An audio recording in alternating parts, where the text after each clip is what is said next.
सुरुवात आपण खालच्या चरणापासून म्हणजे शेवटच्या चरणापासून बघू।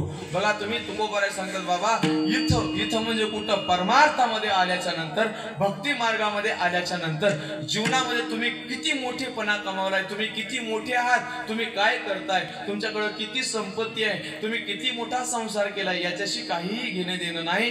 फक्त तुम्ही तुमच्या जीवनामध्ये तुका म्हणे येथे भजन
तुम्ही किती थोरपण कमावले, काय थोरपण जाळावे ते काय मोठेपणा घेऊन बसलाय हो।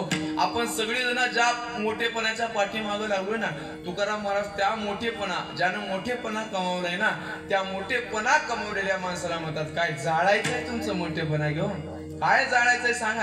आणि मोठेपणा कितीही मोठा संसार करावं शेवटाला थोडाच जाणार आहे सांगा ना।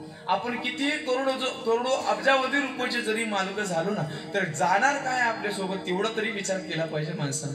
काय जाते सांगा ना। तुका म्हणे ज्याची संपदा एवढी, तुकाराम महाराजांना सांगितलंय रावणाचं वर्णन करत असेल महाराज अनेकाची स्तुती आम्हा ब्रह्महत्या म्हणणारे तुकोबारा त्या रावणाचं वर्णन करत असते असं वर्णन करतात की बाबा राजा रावणाच्या ती स्पेशल 2 अभंग तुकाराम महाराजांनी गात्यात वापरले। केवढं मोठं संसार असेल विचार करून बघा ना।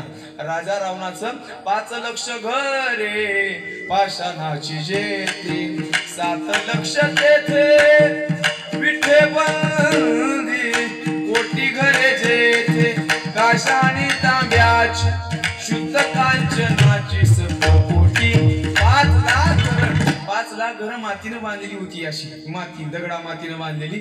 7 लाख घर विटानं सिमेंट रेतीनं बांधलेली होती।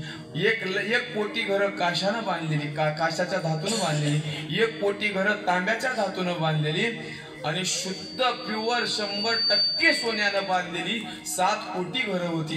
किती होती? 7 कोटी घर होती महाराज रावणाची। राजा रावणाला सामान्य समजू नका, केवढा मोठा थाट होता संसारामध्ये सांगा ना राजा रावणाचा। बरं नुसते संपत्तीच नव्हती, संततीचा विचार करून बघा रावणाचा 1 लाख नातू 1.25 लाख पंतू, बघा ना त्याचं वैभव किती मोठं। महाराज जगद्गुरु तुकाराम महाराज जे बाकीचे चिल्लर जे होते का नाही त्यांचं गणित करायला बसले म्हणे। पेन आणि पेन घेतली आणि डायरी घेतली आणि चालू केलं गणना, इकडून गणित चालू केलं। 1 2 3 4 5 6 7 8 9 10 11 12 13 14 100 200 500 1000 2000 3000 5000 भर इकडून 5000 मोजेपर्यंत तिकडून 25000चा कळप एकदा ठेवला मग तुकाराम महाराज विचार करतात बाबा यांची काय गणना आपल्याला करणं होणार नाही, पुण्याची गणना नाही तिकडचं नाही, यांची कोण पुत्र पौत्रांचा लेखा कोण करी। तुकाराम महाराजांना सांगितलं बाबा यांचा काय लेखा आपल्याला होणार नाही। बघा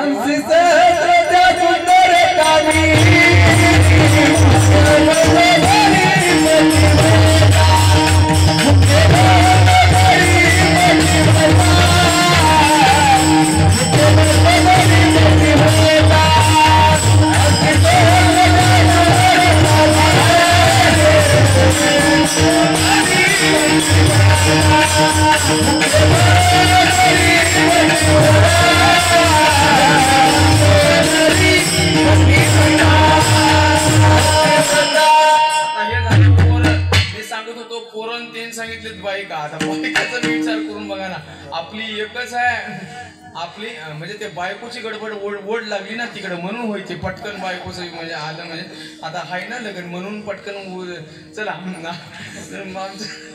आमच्या निळकंठ महाराजांना सांगितलं आतापर्यंत पोराची गणना एवढी सांगितली, बायकोचं बी सांगा की, म्हणून ते 80 सहस्त्र या सुंदर कामिनी मुख्य पट्टराणी मंदोदरी. बघा 80,000 बायका होत्या म्हणे रावणाला. किती देवाला किती होते माहिती आहे का? देवाला माझ्या वैकुंठातल्या म्हणजे कृष्णाला 16,108 म्हणजे फक्त 16,000 होते, याला 80,000 म्हणजे 16 पाचे 80, 5 पट बायका होत्या देवापेक्षा. किती देवाचंही वैभव तसंच महाराज. त्यांची नगरी सोन्याचीच होती. एक गंमत सांगू, किती सोनं कमावलं हे काय घेणे देणं नाही हो. भगवंतानं सोन्याची नगरी तयार केली आणि राजा रावणाची नगरी सोन्याची होती. काय म्हणतो मी, दोघासारखं सोनं जगामध्ये दुसरं कोणाकडे नसेल बाबा. आता दोघं, पण एकाची बुडून गेली आणि एकाची जळून गेली. विठ्ठल